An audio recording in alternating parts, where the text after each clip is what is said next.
Húrin e Huor. Depois da captura de Minas Tirith, os Orcs atravessaram o Passo Oeste e talvez tivessem devastado até mesmo as fozes do Sirion, mas Raumi, senhor dos Haladin, mandou rápido uma mensagem a Thingol, pois tinha amizade com os elfos que guardavam as fronteiras de Dória. Então Beleg, Aconforte, chefe dos guardiões de Thingol, trouxe grandes forças do Sindar, armados com machados, a Betra, e saindo das profundezas da floresta, Raumi e Beleg pegaram de surpresa uma legião de Orcs e a destruíram.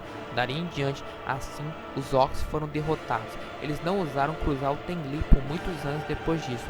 O povo de Haleth vivia ainda em paz vigilante na floresta de Bethril. Nesse tempo, os irmãos Húrin e Huor, os filhos de Galdor de Dor-lómi, estavam vivendo como os Haladin, pois eram seus parentes. Nos dias antes da Dagor Bragolash, aquelas duas casas dos Edai tinham se unido numa grande festa, quando Galdor e Glorindel, os filhos de Hador Cabeça Dourada, desposaram Hareth e Haldir. Os filhos de Galdor foram adotados em Bethril por Haldir, seu tio, e de acordo com seus costumes dos homens naquele tempo, ambos foram à batalha com os Orcs, até mesmo Huor, mas estando com uma companhia que foi separada das demais, foram perseguidos até o Val de Britchar, e lá teriam sido mortos ou capturados, se não fosse o poder de Humo que ainda era forte no Sirion. Uma bruma subiu do rio e o escondeu dos seus inimigos.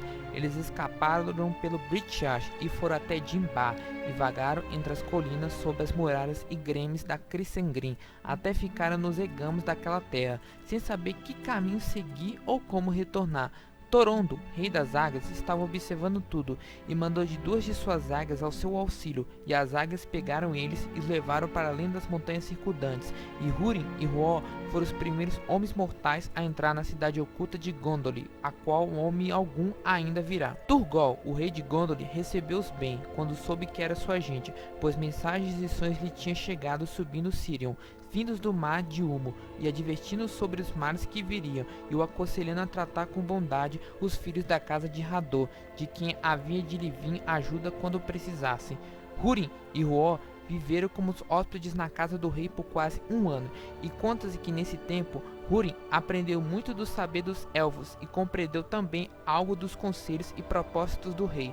Mas Húrin e Huor desejavam retornar ao seu próprio povo e partilhar as guerras e dores que o afligiram. E Húrin disse a Turgol: Senhor, somos apenas homens mortais, e diferente dos Eldar, eles podem suportar longos anos, aguardando a batalha contra seus inimigos e algum dia longínquo. Mas para nós, o tempo é curto, e nossa esperança e força logo fenecem. Além do mais, não achamos a estrada para Gondolin, e de fato, não sabemos ao certo onde essa cidade fica, pois fomos trazidos em medo e assombro pelas altas vias do ar, e por misericórdia nossos olhos foram velados. Então Turgol atendeu seu rogo e disse: Pelo caminho que vieste, tens licença para partir, se Torondo estiver disposto. Entristeço-me com essa separação. Contudo, em pouco tempo, conforme os Eldar o conta, podemos nos encontrar de novo. Mas Maeglin, que era poderoso em Gondolin, não lamentou em nada a ida deles, tendo-lhes inveja por ganhar os favores do rei. E ele disse a Húrin: A mercê do rei é maior do que compreendes, e a lei se tornou menos severa do que outrora.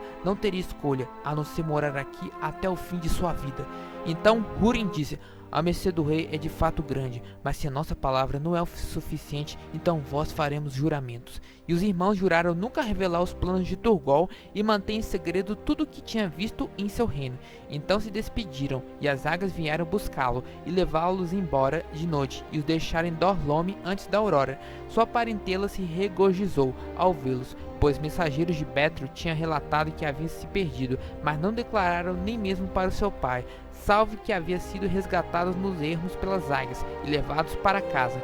Mas Galdor indagou: Então habitaste um ano nos ermos, ou as águias vos abrigarem em seus ninhos, mas encontraste comidas e belas vestimentas, e voltaste como jovens príncipes, não como andarilhos da mata? E Húrin respondeu: Contenta-te como temos voltado, pois só sob um voto de silêncio isso foi permitido.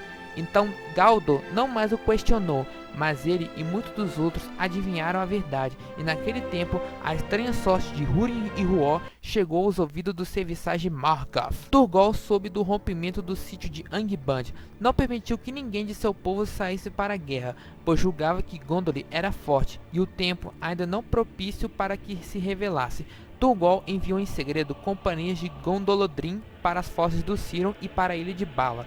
Ali construíram navios e içaram vela para o extremo oeste, a mando de Turgol, buscando Valinor para pedir perdão e o auxílio dos Valar. Imploraram às aves do mar os guiassem, mas os mares eram selvagens e vastos, e sombra e encantamento jaziam sobre eles, e Valinor estava oculta. Portanto, nenhum dos mensageiros de Turgol chegou ao oeste, e muitos se perderam e poucos retornaram, mas a sina de Gondor se aproximava. Rumores chegaram a Morgoth dessas coisas.